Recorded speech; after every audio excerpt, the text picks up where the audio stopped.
Assalamualaikum warahmatullahi wabarakatuh. Perkenalkan, nama saya Rani Puspitasari, mahasiswa Magister Pendidikan Islam Anak Usia Dini UIN Sunan Kalijaga, Yogyakarta.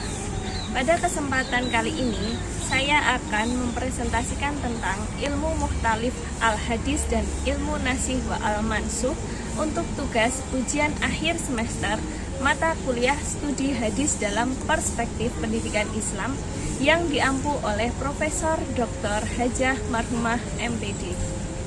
Baik, untuk materi yang pertama yaitu tentang ilmu mukhtalif al-hadis. Nah, dipandang dari segi bahasa, kata mukhtalif adalah bentuk ism-fa'il dari kata ikhtilaf yang bermakna berselisih atau tidak sepaham.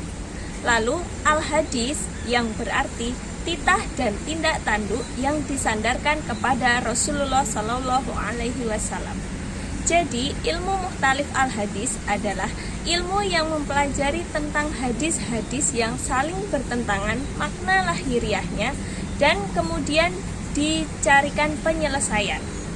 Nah, untuk objek dari ilmu mukhtalif al-hadis adalah hadis-hadis makbul yang tampak bertentangan atau ta'arud. Makna lahiriahnya baik bertentangan dalam arti berlawanan, bertolak belakang, atau dalam arti tidak sejalan atau berbeda. Urgensi untuk mempelajari ilmu mukhtalif al-hadis adalah untuk mengetahui hadis-hadis yang kontradiktif makna lahiriahnya, lalu menyelesaikan pertentangan hadis dengan metode yang digunakan para ulama.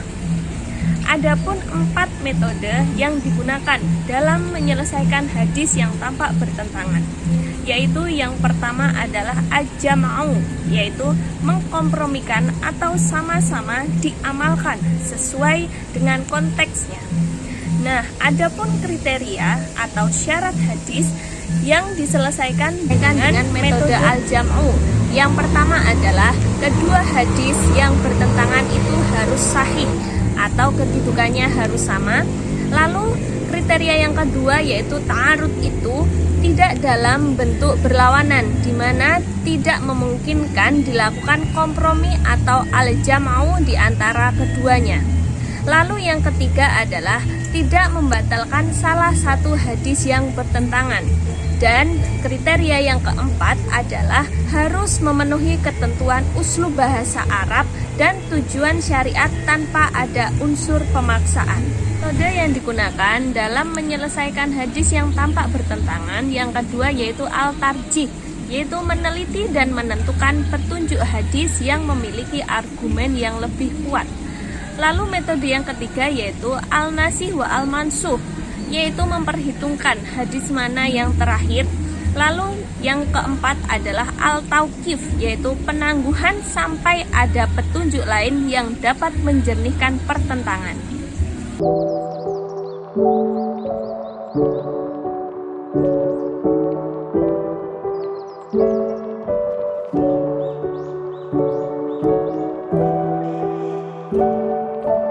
Berikut adalah contoh dari mukhtalif al-hadis atau hadis yang tampak bertentangan makna lahiriahnya. Hadis pertama yaitu hadis riwayat Muslim dan Ahmad, yaitu tidak ada penularan dan tidak ada kesialan dalam Islam.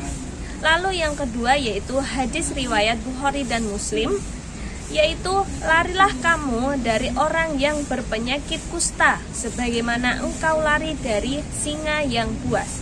Nah, inti dari kedua hadis tersebut adalah kita itu agar setiap manusia berhati-hati dan waspada dalam menghadapi penyakit menular.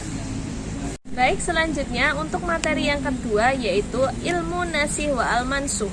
Nah, secara etimologi kata nasih dan mansuh merupakan asal kata nasah, yang berarti izalah menghilangkan, atau anaklu mengutip, menyalin. Nah, secara terminologi, ilmu nasih wal mansuh diartikan sebagai ilmu yang membahas hadis-hadis yang saling bertentangan, yang tidak mungkin bisa dikompromikan, dengan cara menentukan sebagiannya sebagai nasih dan sebagian lainnya sebagai mansuh. Nah, yang terbukti datang terdahulu sebagai nasih dan yang terbukti datang kemudian yaitu sebagai mansuh. Nasih adalah hukum atau dalil syara yang sifatnya menghapus suatu hukum atau merupakan subjek penghapus. Lalu mansuh adalah hukum atau dalil syara yang nantinya dihapus atau diganti atau juga merupakan objek penghapusannya. Lalu nasah yaitu suatu perbuatan pembatalan atau penghapusan pada hukum syara dari hukum lama menuju hukum baru yang bersumber dalil syara yang datang kemudian. Urgensi dari ilmu mukhtalif al-hadis adalah pengetahuan terhadap ilmu nasih dan mansuh sangat berguna dalam pengambilan hukum, karena dengan ilmu ini dapat diketahui hal-hal yang berkaitan dengan hukum secara mendetail, serta mempermudah dalam memahami hadis-hadis yang bertentangan. Imam Ibnu Abdul Bar mengatakan bahwa tidak seluruh ilmu yang ada itu diwajibkan bagi ulama dan umat Islam untuk dikerjakan.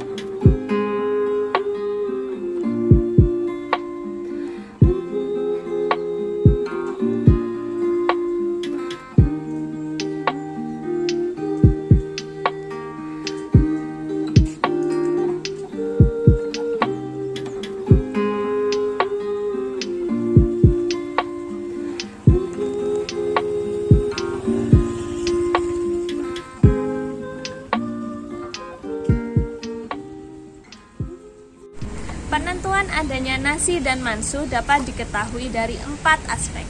Aspek yang pertama yaitu penjelasan yang jelas dari Nabi Muhammad SAW. Lalu aspek yang kedua yaitu asbabul wurud. Aspek yang ketiga yaitu penjelasan dari sahabat. Aspek yang keempat adalah sejarah. Berikut adalah contoh hadis nasih wal mansuh menurut riwayat At-Tirmizi.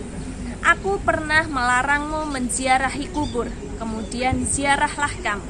Dan aku pernah melarang makan daging binatang kurban selama lebih dari 3 hari, kemudian makanlah sesukamu.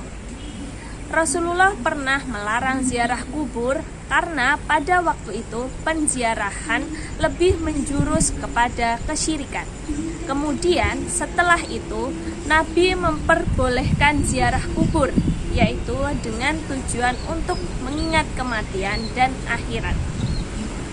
Dulu Rasulullah pernah melarang menyimpan daging kurban selama lebih dari 3 hari dengan alasan banyak orang yang kelaparan sehingga dianjurkan untuk menyedekahkannya. Baik, demikianlah presentasi yang dapat saya sampaikan. Ada kurangnya dan lebihnya saya mohon maaf. Semoga bermanfaat.